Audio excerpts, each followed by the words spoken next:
मध्य प्रदेश में 38 दिन बाद खुला मंत्रालय, 30% स्टाफ रहा मौजूद, सोशल डिस्टेंसिंग का पालन कर रहे अधिकारी।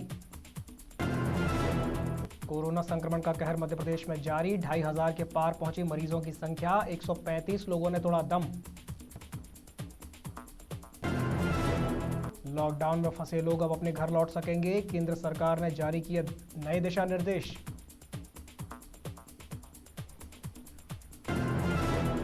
इंदौर बना कोरोना का हब, 19 नए पॉजिटिव मरीजों के साथ 3 लोगों ने तोड़ा दम, 1500 के पार पहुंची संक्रमितों की संख्या।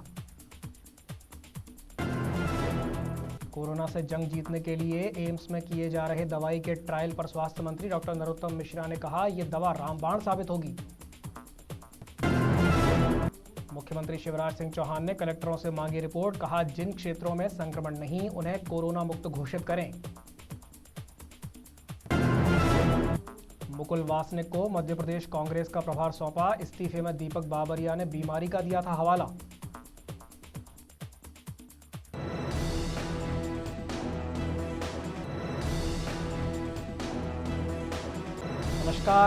नमस्कार, न्यूज ऑब्जर्वर में आपका स्वागत है। मैं हूं दिव्यांशु जोशी। न्यूज ऑब्जर्वर की अपने दर्शकों से विनम्र अपील, घर में ही रहें, सुरक्षित रहें। अब खबरें विस्तार से। मध्य प्रदेश में कोरोना वायरस संक्रमण के बाद शुरू हुए वर्क फ्रॉम होम के 38 दिन के बाद गुरुवार को फिर मंत्रालय खुल गए। हालांकि यहां अभी काम के लिए सिर्फ 30% कर्मचारियों को ही बुलाया गया है, बाकी 70% कर्मचारी घर से ही कार्य संपादित करेंगे। इसके लिए रोस्टर सिस्टम भी लागू किया गया है। अपर सचिव स्तर से ऊपर के अधिकारियों के लिए अब वर्क फ्रॉम होम नहीं रहेगा। वल्लभ भवन, विंध्याचल और सतपुड़ा संचालनालय के साथ सभी राज्य स्तरीय कार्यालय खुल गए हैं।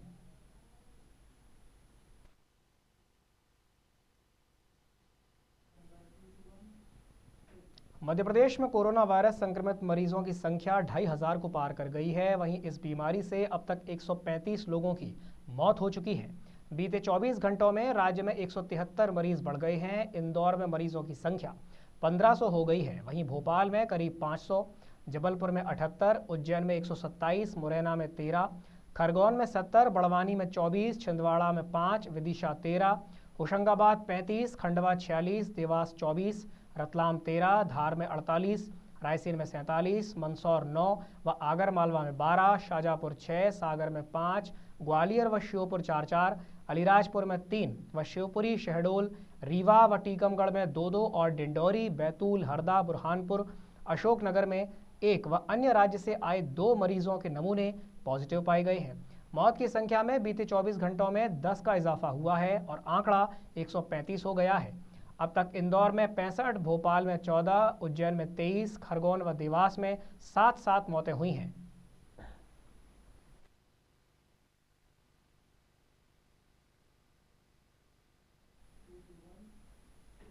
लॉकडाउन के पहले चरण से लेकर अब तक प्रवासियों के उग्र व्यवहार, राज्यों की ओर से हो रही मांग और कुछ स्तर पर हो रही राजनीति के बीच केंद्र सरकार ने लॉकडाउन काल में भी प्रवासियों को अपने गांव घर जाने की अनुमति दे दी है। सरकार ने दिशा निर्देश जारी कर इसका खाका भी बना लिया है।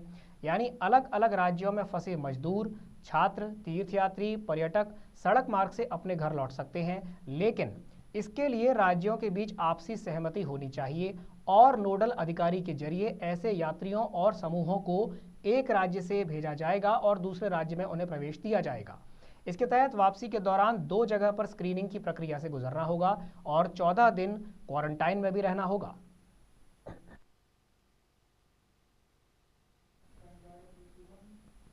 प्रदेश के कोरोना हब बन चुके इंदौर में 19 नए कोरोना पॉजिटिव मरीज सामने आए हैं, जिसके बाद कोरोना के कुल पॉजिटिव मरीजों का आंकड़ा 1500 तक पहुंच गया है। वहीं 3 लोगों के मरने के बाद मौत का आंकड़ा 68 पहुंच गया है। हालांकि स्वास्थ्य विभाग ने अब तक शहर की 25 लाख आबादी का सर्वे करने का दावा किया है। वहीं सैंपल का बैकलॉग भी अब प्रशासन के हिसाब से कम हो रहा है। ऐसे में अब हर रोज लिए जाने वाले सैंपल पर लगाम लगाए जाने के दावे भी किए जा रहे हैं। फिलहाल बुधवार को कुल 286 सैंपल की जांच रिपोर्ट आई है, जिसमें 19 पॉजिटिव तो 267 निगेटिव रिपोर्ट आई हैं। वहीं 3 लोगों की मौत की जानकारी भी सामने आई है।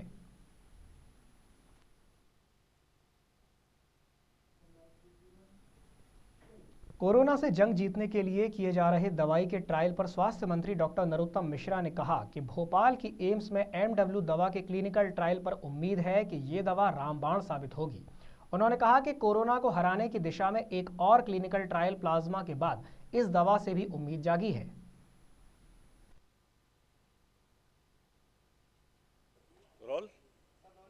प्लाज्मा थेरेपी की शुरुआत मध्य प्रदेश ने की। अभी 3 दिन से जो प्रयोग हुए पेशेंटों के ऊपर अभी अनुभव अच्छा आ रहा है। अगर ये प्लाज्मा थेरेपी में हम सफल हो जाते हैं तो ये एक नज़ीर भी बन सकती है और केंद्र सरकार से हम फिर गाइडलाइन जारी करने का अनुरोध करेंगे। इसी तरह से आज माइक्रो बैक्टीरियन डब्लू जो टैबलेट है, आज उसकी भी मध्य प्रदेश के अंदर एक प्रयोग आज से प्रारंभ हम कर रहे हैं और माई से प्रार्थना करते हैं पीताम्बरा से कि सफल हो ये भी, जिससे कि मध्य प्रदेश में शीघ्र स्वास्थ्य लाभ हो सके। मरीजों की रोग प्रतिरोधक जो क्षमता है उसको बढ़ाएगी, क्या लगता है कितना असर होगा? नहीं, मेरी मान्यता है कि जो इससे इम्यूनिटी सिस्टम भी मजबूत होता है, रोग रोधक शक्ति बढ़ती है और जो हमारे देसी इलाज में गिलोह जिसको अमृता भी कहते हैं, जो काम करती है लगभग वही काम ये करती है, जहाँ तक मेरी जानकारी में आया है। और प्रार्थना आप भी करें, मैं भी करता हूँ कि जल्दी सफल हो। 3 मई के बाद जिलों में लॉकडाउन की क्या स्थिति रखी जाए, इसको लेकर मुख्यमंत्री शिवराज सिंह चौहान ने 1 मई तक कलेक्टरों से रिपोर्ट मांगी है। उन्होंने कहा कि आपदा प्रबंधन समूह के साथ बैठक कर इस बारे में विचार करें। साथ ही ये भी तय करके बताएं कि कितनी छूट दी जानी चाहिए।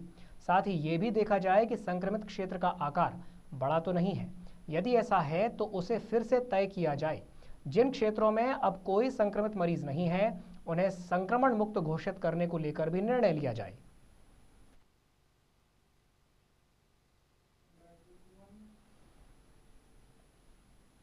वरिष्ठ कांग्रेस नेता दीपक बावरिया ने मध्य प्रदेश कांग्रेस के प्रदेश प्रभारी के पद से इस्तीफा दे दिया है। पार्टी हाईकमान ने उनका इस्तीफा भी मंजूर कर लिया है। कांग्रेस पार्टी ने उनकी जगह मुकुल वासनिक को मध्य प्रदेश कांग्रेस का कार्यवाहक प्रभार सौंपा है। फिलहाल वासनिक केरल, तमिलनाडु और पुडुचेरी का प्रभार संभाले हुए हैं। इस्तीफे में बावरिया ने अपनी बीमारी का हवाला दिया है।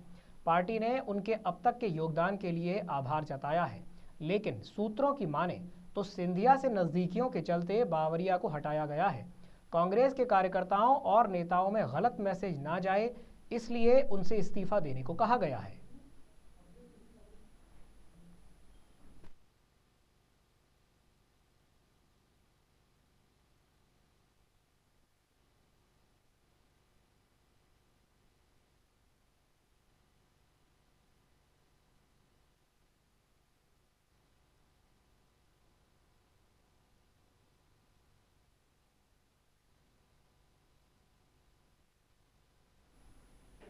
हिंदी सिनेमा ने अपने एक और बेहतरीन कलाकार को खो दिया है।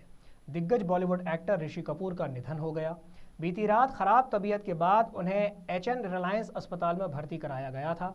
ऋषि कपूर लंबे समय से कैंसर से पीड़ित थे। उन्हें चेस्ट इन्फेक्शन, सांस लेने में दिक्कत और बुखार के कारण बुधवार को हॉस्पिटल में भर्ती कराया गया था। सूत्रों के मुताबिक उनकी हालत गंभीर होने के बाद उन्हें वेंटिलेटर पर ले जाया गया, लेकिन रिस्पांस देना उन्होंने बंद कर दिया था और उन्हें 5:20 पर मृत घोषित कर दिया गया। ऋषि पिछले साल सितंबर में अमेरिका से भारत लौटे थे। वहां करीब 1 साल तक उनका कैंसर ट्रीटमेंट चला था। महानायक अमिताभ बच्चन ने ऋषि कपूर के निधन की जानकारी दी है। अमिताभ बच्चन ने ट्वीट कर लिखा, वो गया, ऋषि कपूर गए, अभी उनका निधन हुआ, मैं टूट गया हूँ। कपूर फैमिली से रणधीर कपूर ने ऋषि के निधन की खबर को कंफर्म किया है। आपको बता दें कि बुधवार को ही फिल्म अभिनेता इरफान खान का निधन हो गया था। वो भी कैंसर से जूझ रहे थे। वहीं ऋषि कपूर के फैंस द्वारा उनके अंतिम समय का वीडियो भी वायरल हो रहा है, जिसमें वे दिखाई दे रहे हैं। तेरे दर्द से दिल वाद रहा, तेरे दर्द से दिल वाद रहा, कुछ भूल गए कुछ याद रहा, कुछ याद रहा, तेरे दर्द से दिल आबाद रहा, कुछ भूल गए कुछ याद रहा, कुछ याद रहा। मेरा आशीर्वाद तुम्हारे ऊपर है। बहुत तरक्की करो, सफलता प्राप्त करो, मेहनत करो। देखो शोहरत, नाम, ये सब आता है मेहनत के बाद। जब तक मेहनत और थोड़ी किस्मत साथ देगी तो फल अपने आप पेड़ों पर लगेंगे। बस उसकी ये एक गांठ बात है। प्रदेश के परिवहन आयुक्त वी मधु कुमार ने कोरोना महामारी को देखते हुए मोटर वाहनों के टैक्स भरने की तारीख बढ़कर 15 मई कर दी है। इस संबंध में उन्होंने आदेश जारी किए हैं, जिसमें उन्होंने कहा कि कोरोना महामारी के कारण प्रदेश के साथ साथ पूरे देश में लॉकडाउन किया गया है। लॉकडाउन के कारण प्रदेश के वाहनों का संचालन बंद है और परिवहन कार्यालय भी बंद है। ऐसी स्थिति को देखते हुए मासिक कर एवं त्रैमासिक कर की अंतिम देय तिथि 15 मई को बढ़ा दी गई है।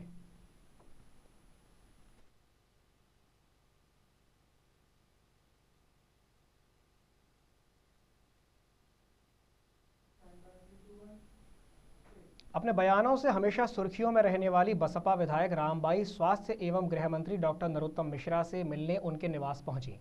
इस दौरान जब उन्हें मंत्रिमंडल में शामिल होने को लेकर सवाल किया गया तो उन्होंने कहा कि बीजेपी को जो सही लगे वो करें। रामबाई के इस बयान के कई सियासी मायने निकाले जा रहे हैं। ऐसा लग रहा है मानो बीते दिनों मध्य प्रदेश में आई भूचाल के बाद उनका मंत्री पद से मोहभंग हो गया हो।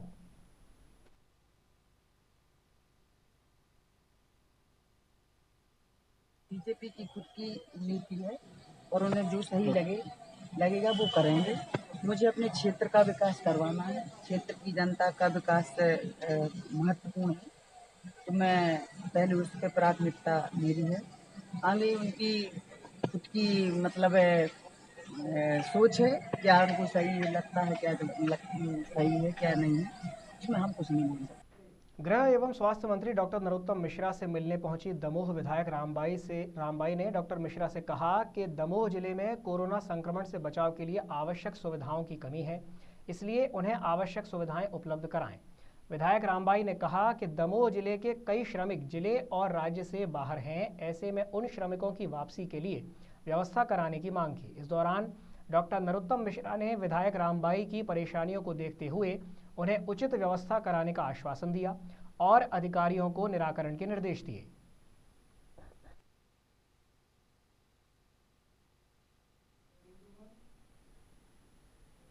पूर्व मंत्री पीसी शर्मा ने कहा कि कोरोना से निपटने के लिए सरकार ने कई गलत कदम उठाए। भोपाल मेमोरियल हॉस्पिटल को कोरोना के उपचार के लिए मुख्य सेंटर बना दिया, जिससे गैस पीड़ित लोगों का इलाज नहीं किया गया और नतीजा ये रहा कि 15 में से 13 गैस पीड़ितों की मृत्यु हो गई।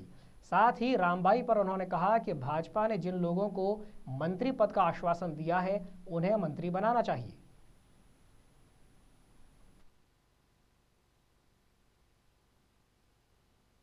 रामबाई को या बाकी 22 लोग 4-5 जो बीएसपी सपा गए, इनको आश्वासन दिया सबको भगवान चाहिए मंत्री। वो इस बात के लिए इसको लेकर गए कि मंत्री नहीं बन पाए थे कांग्रेस से हमारे, तो मंत्री का आश्वासन दिया, मंत्री बनाना चाहिए। बीजेपी में समर्थन देते ही जो मंत्री की चाहत है वो कहीं ना कहीं खत्म होती दिखाई खत्म नहीं हुई है, ये सब टेम्पररी फेजेस है। जैसे कोरोना एक टेम्पररी फेज है ना, वैसे ही वो है, चाहत इनकी और बढ़ेगी जैसे ही कोरोना बताओ। लेकिन जो वादा किया है उसे वो वादा निभाना चाहिए। रामबाई और जो 24-25 सब है सबको मंत्रिमंडल में लेना चाहिए। दोनों को भी घर लाने की वापसी की जा रही है। नहीं, एक तो जो 30% दफ्तर खोले गए, मैं समझता हूँ ये केवल एक हड़बड़ाहट का डिसीजन है। 3 तारीख तक जब लॉकडाउन था तो सोच समझ के इसका निर्णय लेना था। दतिया में युवा भाजपा नेता डॉक्टर सुकर्ण मिश्रा राजघाट कॉलोनी अपने निवास पहुंचे, जहां पर उपस्थित समाज सेवी भाजपा और युवा मोर्चा कार्यकर्ताओं से मुलाकात की।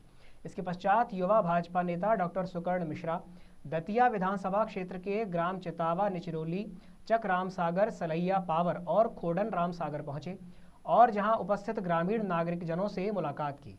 एवं उनकी समस्याएं सुनी और कई समस्याओं का निदान किया। इसके पश्चात डॉक्टर सुकर्ण मिश्रा ने जरूरतमंदों को उनके निवास पहुंचकर राहत सामग्री वितरित की। इस दौरान डॉक्टर सुकर्ण मिश्रा ने कहा कि आपके लाडले विधायक आपको कोई कमी नहीं आने देंगे, आपकी हर जरूरत का वो ध्यान रखेंगे। आपको परेशान होने की जरूरत नहीं है, आप आपके घर पर ही रहें और लॉकडाउन का पालन करें।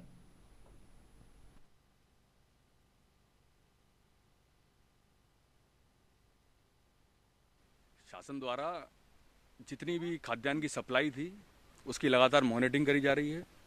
न केवल शासन बल्कि हमारे सारे समाज सेवी जो लोग इस बात की चिंता कर रहे हैं कि कोई भी गरीब मजदूर, किसान या ऐसा व्यक्ति जो अपने काम पर नहीं जा पा रहा उसको पर्याप्त भोजन की व्यवस्था उपलब्ध हो सके।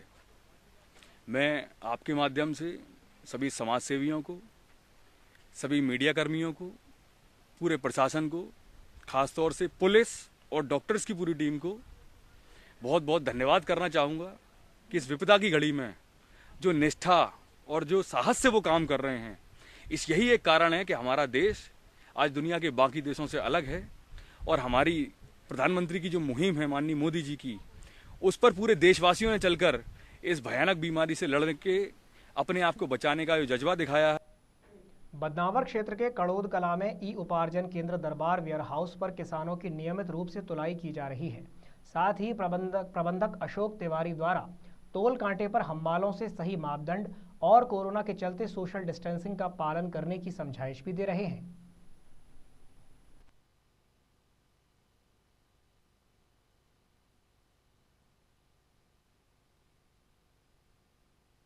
अधिक एसएमएस आने के कारण नहीं, अब एसएमएस कम हो गए हैं। अपने हिसाब से एसएमएस आ रहे हैं, 25 से 30 एसएमएस आ रहे हैं और रोज अब तुल रहा है ना। कोई किसान बता रहे थे 3-3 दिन हो गए। नहीं, 3-3 दिन तो हो ही नहीं किसी को। अच्छा, 3 दिन सवाल ही नहीं। अब तो रोज मैसेज दे रहे हैं, रोज तुल रहा है, 11-12 बजे तक तुलता है, जब तक खत्म नहीं होता तब तक। जी, मैं जीरा खान से जीवन पाटीदार जी। और ये हमारा 29 तारीख में नंबर है और हम 28 तारीख से लाइन में लगे हुए हैं ऐसा, और आज उम्मीद है कि हमारा माल तुल जाएगा। कब से आए हुए आप? हम 28 तारीख शाम से आए हैं। ऐसा, कोई परेशानी नहीं, कोई दिक्कत नहीं जी। ठीक है, व्यवस्था अच्छी खासी चल रही है और समय पे टोल वगैरह भी हो रहा है, सोशल डिस्टेंसिंग का पालन हो रहा है। धार जिले के बदनावर में डायल 100 के चालक को क्वारंटाइन किया गया है। बताया जा रहा है कि ये चालक धार में पॉजिटिव आए एक युवक के संपर्क में आया था, जिसे चालक द्वारा अपनी डायल 100 गाड़ी में बैठाकर 5 दिन पहले अस्पताल ले जाया गया था। डायल 100 का चालक खुद अस्पताल पहुंचा और डॉक्टरों को उसने पूरे मामले से अवगत कराया, जिसके बाद मेडिकल टीम ने कनावास गांव में चालक के पूरे परिवार को क्वारंटाइन किया है।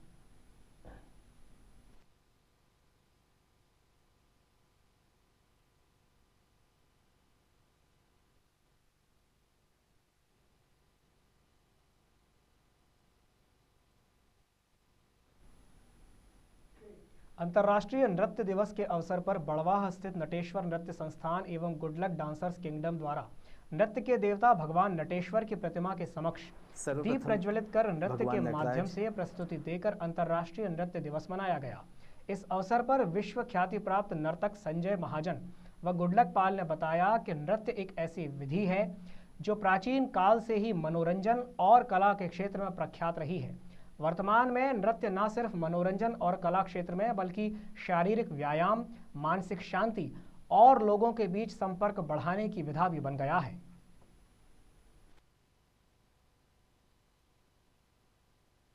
सर्वप्रथम भगवान नटराज, माँ सरस्वती और समस्त गुरुजनों के चरणों में शत शत नमन। मैं संजय महाजन, नृत्य कलाकार, आप सभी को, सभी कलाकारों को विश्व नृत्य दिवस की बहुत बहुत शुभकामनाएं और बधाई देता हूं। आज हमारा देश और सारा संसार जिन परिस्थितियों से गुजर रहा है, उसके लिए मैं स्वयं और मेरी संस्था के समस्त कलाकारों की ओर से भगवान भूत भावन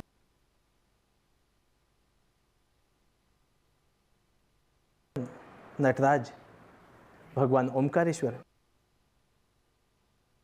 भगवान महाकालेश्वर से विनती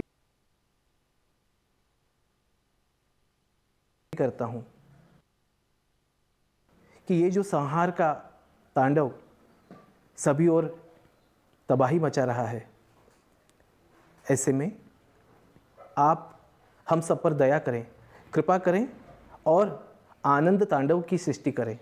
जय श्री कृष्णा।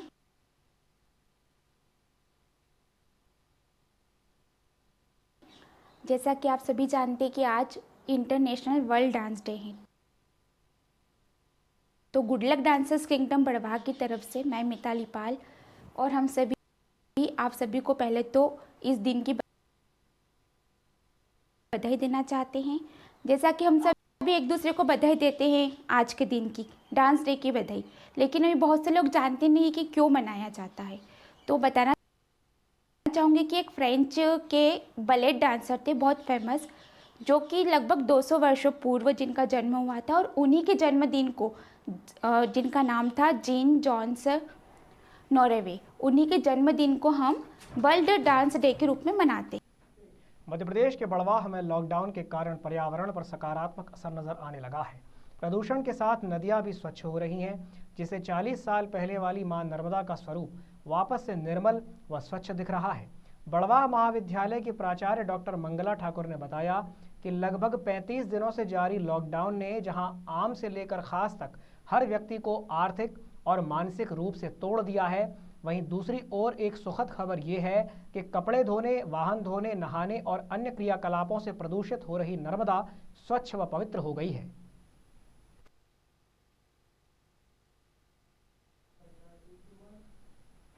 छतरपुर जिले में अवैध शराब माफियाओं के विरुद्ध पिछले एक सप्ताह में 3 बड़ी कार्रवाई सामने आई है। संयुक्त टीम ने सटई रोड पर स्थित दुकान से 90 लाख की शराब जब्त की थी, जिसमें आबकारी अधिकारी शैलेश जैन की भूमिका संदिग्ध होने पर आबकारी आयुक्त राजेश बहुगुणा ने तत्काल प्रभाव से उन्हें सागर अटैच कर दिया था। वहीं अलीपुरा थाना प्रभारी प्रशिक्षु डीएसपी प्रियंका मिश्रा ने ताबड़तोड़ कार्रवाई करते हुए पहले 17 लाख रुपए से अधिक की शराब आरोपियों सहित जब्त की। इधर नौगांव पुलिस ने 3 फर्जी पत्रकारों को नशीली दवाओं की तस्करी करते हुए स्विफ्ट डिजायर कार सहित गिरफ्तार किया है, जिसमें तकरीबन 290 सीसी कफ सिरप जब्त कर एनडीपीसीएस एक्ट एवं धारा 188 के तहत मामला दर्ज कर कार्रवाई की गई।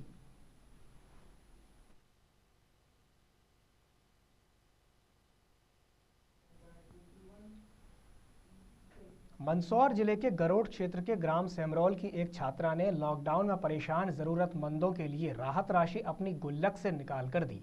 बताया जा रहा है कि बालिका शिल्पा मतवाला द्वारा अपने गुल्लक की राशि लगभग 2500 रुपये उसने लैपटॉप के लिए बचा कर रखे थे, लेकिन सोशल मीडिया व टीवी में वायरल खबरों से प्रभावित होकर खुद बालिका ने अपनी गुल्लक से पैसे निकालकर गरीब जरूरतमंद लोगों को खाद्य सामग्री उपलब्ध कराई।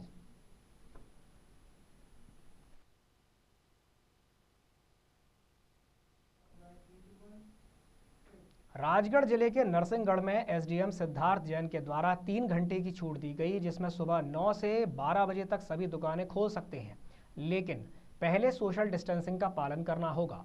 उन्होंने बताया कि लॉकडाउन के दौरान शासन द्वारा बीपीएल कार्ड धारकों व गरीब परिवारों को चावल वितरित किया जा रहा है।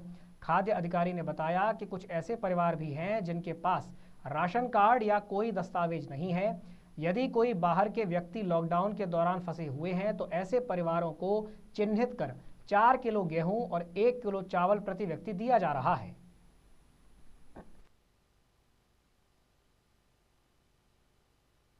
सभी को ये निर्देश दे दिए गए हैं कि अब खुद का अंगूठा लगाते हुए ही आप वितरण कर दें, लोगों के अंगूठे ना लगाएं।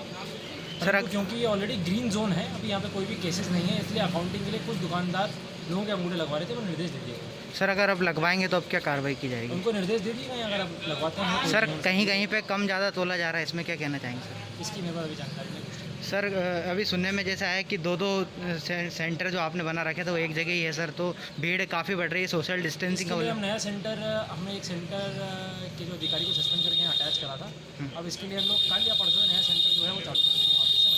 सर जिनको पर्ची नहीं मिल पाई है, खाद्यान्न पर्ची, और जिनका पात्रता है, तो उनको लेकर क्या कहना चाहेंगे? जिनको भी खाद्यान्न पर्ची नहीं मिल पाई है और पात्रता है, पोर्टल पे उनका नाम प्रदर्शित हो रहा है। आप अपनी समग्र आईडी वहाँ पे लेकर जाएं, किसी भी पीडीएस शॉप पे आपका नाम पोर्टल में आ जाएगा और आपको वहाँ से वितरण कर दिया जाएगा। राजगढ़ में लॉकडाउन के बीच अवैध शराब का कारोबार करने वाले माफियाओं को पुलिस ने पकड़कर एक फैक्ट्री और बॉटलिंग प्लांट का खुलासा किया है।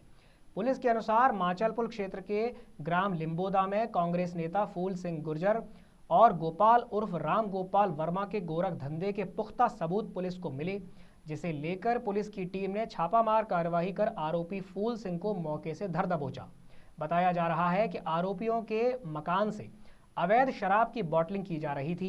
पुलिस ने मौके से स्प्रिट साथ ही अंग्रेजी एवं देसी शराब के निर्माण के लिए भारी मात्रा में कांच की एवं प्लास्टिक की बोतल सहित अन्य सामान भी जब्त किया। पुलिस ने यहां से शराब माफियाओं द्वारा लाखों रुपयों का शराब का अवैध कारोबार का भंडाफोड़ किया है। इधर बताया जा रहा है कि पुलिस आरोपी का कारोबार कांग्रेस की सरकार आने के बाद से बदस्तूर जारी था। कांग्रेस के पूर्व मंत्री प्रियव्रत सिंह का समर्थन एवं पूर्व मुख्यमंत्री दिग्विजय सिंह का खास होने का दावा करने वाले उपरोक्त तस्कर के बारे में कहा जाता है कि इसके ऊपर किसी की हिम्मत नहीं पड़ती थी कि कोई उस पर हाथ डाल दे, परंतु सरकार बदलने के साथ ही स्थानीय पुलिस एवं आबकारी विभाग ने इसके खिलाफ शिकंजा कसना शुरू कर दिया था।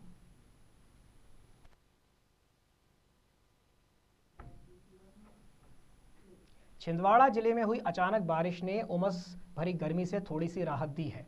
छिंदवाड़ा के जामुई, जुन्नारदेव, परासिया, छिंदवाड़ा, उमरा नाला व सौंसर के आसपास के क्षेत्रों में तेज हवा के साथ भारी बारिश हुई। हालांकि किसानों की खड़ी फसल और गेहूं उपार्जन केंद्रों पर खुले में पड़े गेहूं भी भीग गई, जिससे किसानों को थोड़ा नुकसान हुआ है।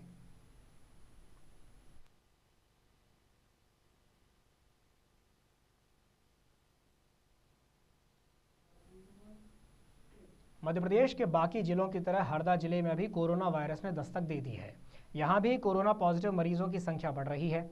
मुख्य चिकित्सा एवं स्वास्थ्य अधिकारी डॉक्टर किशोर कुमार नागवंशी ने बताया कि जिले से कोरोना संक्रमण की जांच हेतु एम्स भोपाल भेजे गए सैंपल में से 2 महिला की रिपोर्ट पॉजिटिव प्राप्त हुई है।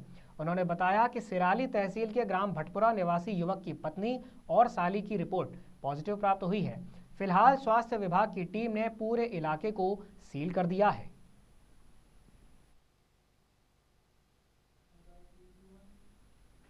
कोरोना संकट के बीच गुरुवार सुबह एक और दुखद खबर सामने आई है। इंदौर के संयोगितागंज पुलिस थाने के एएसआई कुंवर सिंह खरते ने तड़के इलाज के दौरान दम तोड़ दिया। कोरोना से युद्ध के दौरान पुलिस विभाग में ये तीसरी मौत है।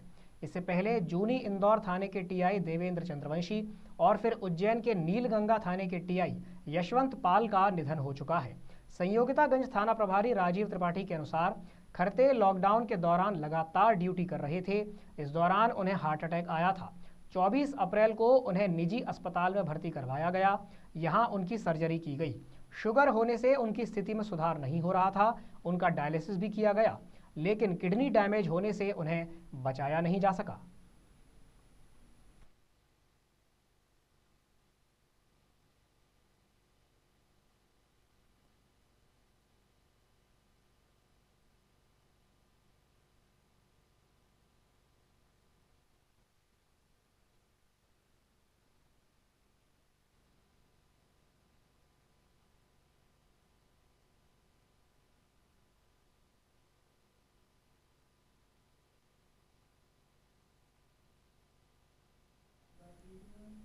जबलपुर में एक नाई का उसरा कुछ इस तरह से चला कि पुलिस महकमे के 5 लोग कोरोना की चपेट में आ गए। दरअसल ये किसी नाई की दुकान से नहीं, बल्कि पुलिस महकमे में नाई का काम करने वाले गोपाल प्रसाद सेन की वजह से हुआ। मामले का पता तब चला जब आईसीएमआर की रिपोर्ट में ये पुलिसकर्मी पॉजिटिव पाए गए। हालात को गंभीरता से लेते हुए जब अधिकारियों ने पूछताछ की, तब ये बात सामने आई कि सभी पुलिसकर्मियों ने एक ही जगह से अपनी हजामत बनवाई थी। सबसे चिंताजनक बात यह है कि गोपाल प्रसाद ने इन 5 ही नहीं, बल्कि कई अन्य लोगों के भी बाल काटे हैं। सच्चाई का पता चलते ही अधिकारियों के हाथ पैर फूलने लगे और आनन फानन में क्वारंटीन, आइसोलेशन और जांच का दौर चलने लगा।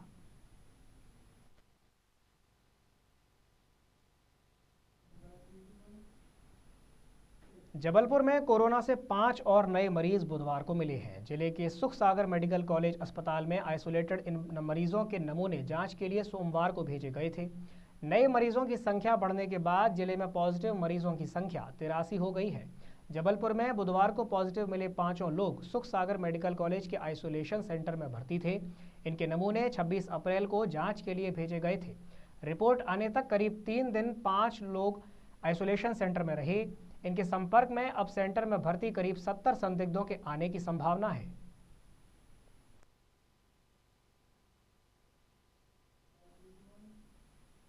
रायसेन में 6 साल की बच्ची में कोरोना पॉजिटिव आया है। इसी के साथ जिले में संक्रमित मरीजों की संख्या बढ़कर 55 हो गई है। बच्ची से जुड़ी कॉन्टैक्ट हिस्ट्री पता की जा रही है। इधर बताया जा रहा है कि बच्ची की माता पिता का भोपाल में इलाज चल रहा है। बच्ची में कोरोना संक्रमण मिलने के बाद प्रशासनिक टीम ने उपचार के लिए अस्पताल में भर्ती कराया है। उज्जैन में 10 नए पॉजिटिव मरीज सामने आए हैं। स्वास्थ्य अधिकारी HP सोनकिया ने बताया कि भोपाल से प्राप्त रिपोर्ट में 10 पॉजिटिव रिपोर्ट आई हैं। ये सभी मरीज बड़नगर के निवासी बताए जा रहे हैं, जिनमें वेद परिवार के 6 सदस्य हैं, जबकि 2 डॉक्टर सहित 2 अन्य युवक जो बैरागी परिवार के हैं उनकी पॉजिटिव रिपोर्ट प्राप्त हुई है। इस तरह अब उज्जैन जिले में 141 पॉजिटिव मरीज हो गए हैं।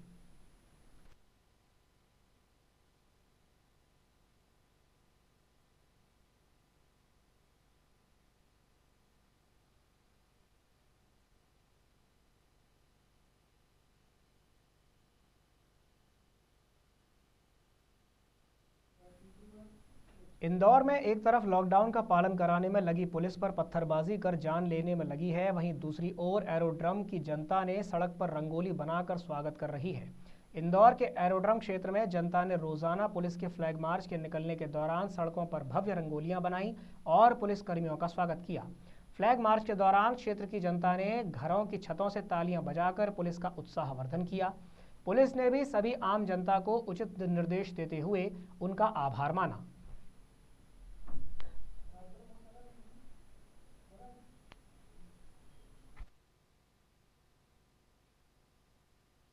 एरोड्रम क्षेत्र में जब से लॉकडाउन शुरू हुआ है तब से प्रतिदिन किसी न किसी मोहल्ले में फ्लैग मार्च निकाला जाता है। उसी परिप्रेक्ष्य में आज लोकनायक नगर से शुरुआत थी, जहां पर भी थाना स्टाफ, मेरे द्वारा तथा अन्य स्टाफ सभी के द्वारा फ्लैग मार्च निकाला गया। उसमें आश्चर्यजनक बात ये रही कि हो सकता है कि वहां के लोगों को पहले से जानकारी हो गई, तो उनके द्वारा बड़ा स्वागत का रखा गया था, जिसमें उनके द्वारा सोशल डिस्टेंसिंग का भी पालन किया। बड़ा अच्छा लगा। उनके द्वारा भारत माता की जय और अन्य नारे लगाए गए और हमारा भी उत्साहवर्धन हुआ और हमारे द्वारा भी बोला गया कि उत्साह में जो भी सोशल डिस्टेंसिंग का उनका पालन करें, और हमारे द्वारा हर बार प्रचारित किया जा रहा है। वहाँ बड़ा अच्छा लगा ये कि इतने लोग घर के बाहर एक एक थे, बाकी अंदर से खड़े थे और उनके द्वारा सोशल डिस्टेंसिंग का पालन करते हुए स्वागत किया गया। सर रंगोली भी बनाई गई और भी की गई। हाँ, वहाँ ये देखा गया कि वो पहले से शायद पता चल गया होगा, तो इस हिसाब से पूरी गली में जैसे बारातियों का स्वागत करते हैं उस हिसाब से उनके द्वारा उत्साहवर्धन भी लगाया गया था और स्टे होम और पुलिस के लिए तिरंगे भी हाथ में लिखा गया था। लॉकडाउन के दौरान पूरे प्रदेश में नशीली वस्तुओं का कारोबार भी चोरी छिपे चल रहा है। नशीली वस्तुओं के इस कारोबार में कालाबाजारी भी जमकर हो रही है। शराब दुकान बंद होने की वजह से प्रदेश के कई इलाकों में महुए की देशी और कच्ची शराब का कारोबार भी फैल रहा है। इन सब के बीच अवैध वसूली की शिकायतें भी लगातार आ रही हैं। लॉकडाउन की वजह से प्रदेश भर में शराब की दुकानें बंद हैं और इस वजह से शराब की जमकर कालाबाजारी हो रही है। शराब की कालाबाजारी की वजह से इसकी कीमत पिछले कुछ दिनों में 4 गुना तक हो चुकी है। प्रदेश में अवैध शराब माफिया शराब दुकान के पीछे से अवैध कारोबार को अंजाम दे रहे हैं। राजधानी भोपाल, इंदौर, राजगढ़, देवास, महू, सागर, होशंगाबाद सहित अन्य शहरों में आबकारी विभाग और पुलिस अधिकारियों की मिलीभगत से अवैध कारोबार चल रहा है। इतना ही नहीं, लॉकडाउन के दौरान ही निर्धारित मूल्य से 2 गुना 3 गुना दर पर शराब की बिक्री हो रही है, तो कई जगहों पर शहर के चारों ओर से आने वाले दूध की गाड़ियों से अवैध शराब की डिलीवरी शहर में हो रही है, जहां से एक्टिवा की डिक्की और नगर निगम की गाड़ियों में 3 गुना भाव में अवैध शराब घर पहुंच सेवा के तहत पहुंचाई जा रही है। हालांकि इसकी कोई पुख्ता जानकारी उपलब्ध नहीं है। वहीं पूर्व मंत्री PC शर्मा ने भी ऐसे शराब माफियाओं और उनका संरक्षण करने वाले अधिकारियों के खिलाफ कार्रवाई की मांग की है। दारू को बिके हुए 15 दिन हो गए। जो लोग हैं कहीं ना कहीं इसमें प्रशासन की ढील है। पुलिस प्रशासन की, इसलिए व्यक्ति में तो कोई दारू बिक सकती है। जब लॉकडाउन है पूरी तरह से तो फिर कैसे बिक रही है? इसका मतलब कहीं ना कहीं प्रशासन की और पुलिस प्रशासन की कमजोरी है, ढील दी जा रही है कि चलने दो।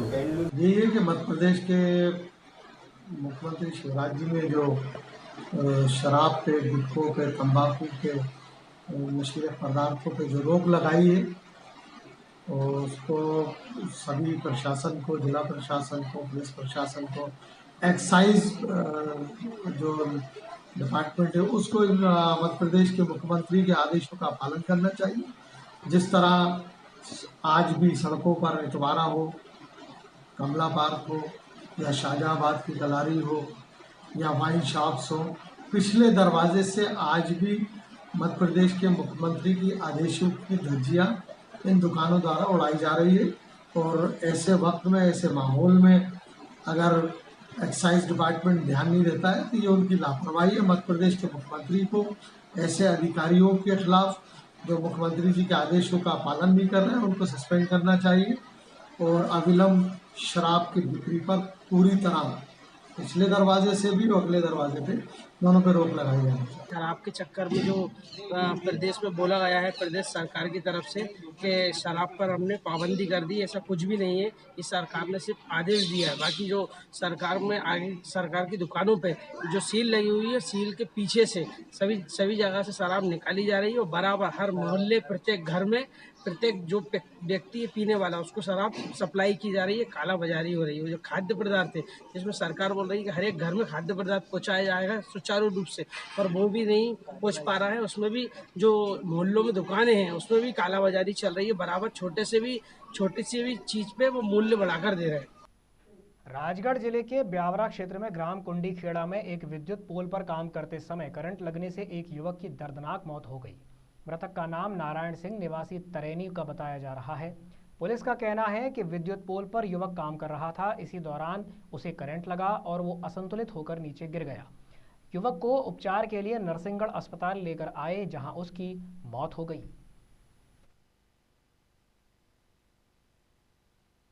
और जी कहाँ के आप? तरेनी के। ये जो खत्म हुए इनका क्या नाम है? नारायण सिंह। ये आप ही गांव के थे? हाँ सर, अपने गाँव। अच्छा, तो ये एमपीवी इसमें काम करते थे? एमपीवी में काम करते थे। अच्छा, तो इनके परिवार में कितने लोग हैं? सर पाँच लोग हैं। 5 लोग हैं। सब इन्हीं पे आश्रित थे क्या? हाँ सर, इन्हीं पे आश्रित। बुलेटिन में फिलहाल के लिए इतना ही। आगे की खबरों के लिए बने रहिए न्यूज़ ऑब्जर्वर के साथ। नमस्कार।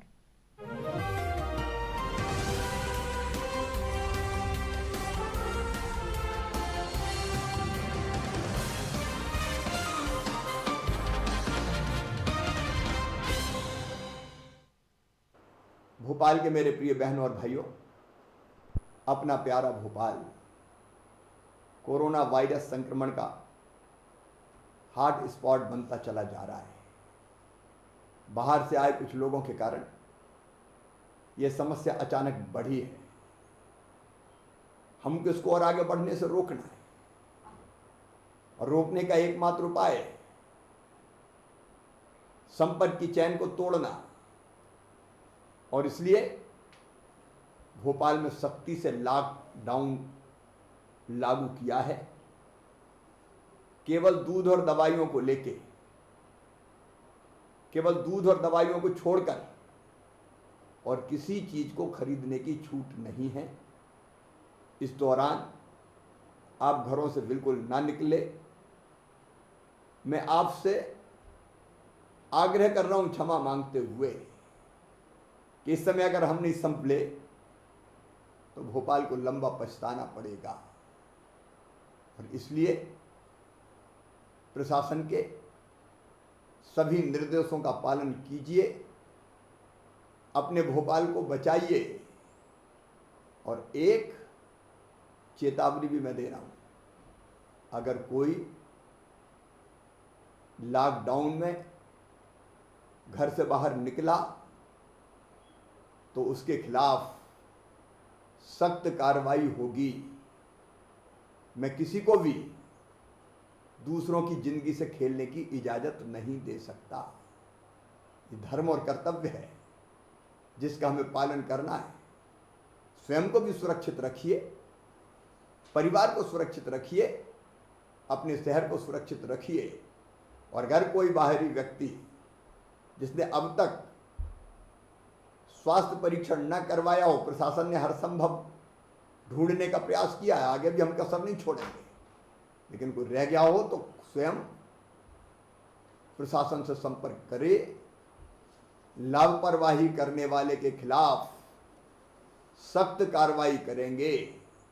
कोरोना वायरस को हम खुले में घूमने नहीं दे सकते, फिर कोई भी हो उसको छोड़ा नहीं जाएगा। पूरा सहयोग कीजिए, अपने भोपाल को बचाइए। धन्यवाद। मेरे प्रिय बहनों और भाइयों, बेटे और बेटियों, हम मिलकर कोरोना से जंग लड़ रहे हैं। हमारे कोरोना योद्धा अपनी जान हथेली पर लगकर आपकी सेवा में जुटे हुए हैं। मेरी आपसे प्रार्थना है कि पूरे मध्य प्रदेश में हमने कुछ शहरों को सील किया है, कुछ में जहाँ पॉजिटिव कोरोना के मरीज पाए गए हैं उनको हॉट स्पॉट चिन्हित करके उनको भी सील करने का हमने काम किया है। आपसे अपील है कि आप घर से न निकले, प्रशासन को सहयोग करें। मैं जानता हूँ कई ज़रूरी चीज़ों की कमी के कारण परेशानी हो सकती है। प्रशासन हर संभव प्रयास कर रहा है अत्यावश्यक चीज़ों को आप तक पहुँचाने की, लेकिन फिर भी कष्ट तो होगा ही। उस कष्ट के लिए मैं माफ़ी मांगता हूँ, क्षमा चाहता हूँ। लेकिन आज अगर कष्ट सहेंगे तो कल हम इस बीमारी को परास्त करके बाहर निकलेंगे और तब मैं आपको मना लूँगा। लेकिन अगर हम बाहर निकले तो हो सकता है हम में से कई माफ़ी मांगने के लिए और माफ़ करने के लिए रहें ही ना। एक अभूतपूर्व स्थिति है। इसलिए मेरा आपसे निवेदन है, अगर कोरोना के लक्षण पाए जाते हैं तो संकोच ना करें, तत्काल बताएं। आप 104 और 181 नंबर पर तत्काल सूचना दें। कोरोना महामारी ऐसी नहीं है कि लक्षण अगर हैं तो मौत हो जाएगी। मौत केवल उन्हीं प्रकरणों में होती है जो बताने में देर करते हैं। अपने प्रदेश में 30 लोग स्वस्थ होकर वापस घर जा चुके हैं। कईयों के स्वास्थ्य में तेजी से सुधार हो रहा है। स्थिति बिगड़ने के बाद आते हैं तो फिर ठीक होने की संभावनाएं उतनी कम हो जाती है। ये छुपाएं नहीं, तुरंत बताएं। छुपाना महापाप है, क्योंकि आप अपनी ज़िंदगी से खेल रहे हैं और अपने साथ साथ दूसरों की ज़िंदगी खतरे में डाल रहे हैं। इसलिए ये पाप आप कतई न करें। प्रदेश में हम लगातार प्रयास कर रहे हैं। जब मैं मुख्यमंत्री बना, टेस्टिंग की पूरी व्यवस्था ही नहीं थी। केवल 1 लैब और 60 टेस्ट प्रतिदिन होते थे। अब 1000 से ज़्यादा टेस्ट प्रतिदिन हो रहे हैं। हम लगातार लैब की संख्या बढ़ाते चले जा रहे हैं। मास्क से लेके पीपीई किट तक की हम लगातार व्यवस्था कर रहे हैं। चिन्हित अस्पताल अलग अलग स्थानों पर हमने कर लिए हैं। व्यवस्था में कोई कसर नहीं छोड़ेंगे। मैं आप सबसे निवेदन करता हूं कि हमने मास्क पहनना इस समय आवश्यक कर दिया है। बिना मास्क के ना निकलें। मैं फिर प्रार्थना करता हूं, लॉकडाउन का पूरी तरह से पालन करें ताकि आप भी सुरक्षित रहे, आपका परिवार भी सुरक्षित रहे, अपना समाज सुरक्षित रहे, अपना प्रदेश और देश सुरक्षित रहे। हम लड़ेंगे और जीतेंगे। बहुत बहुत धन्यवाद।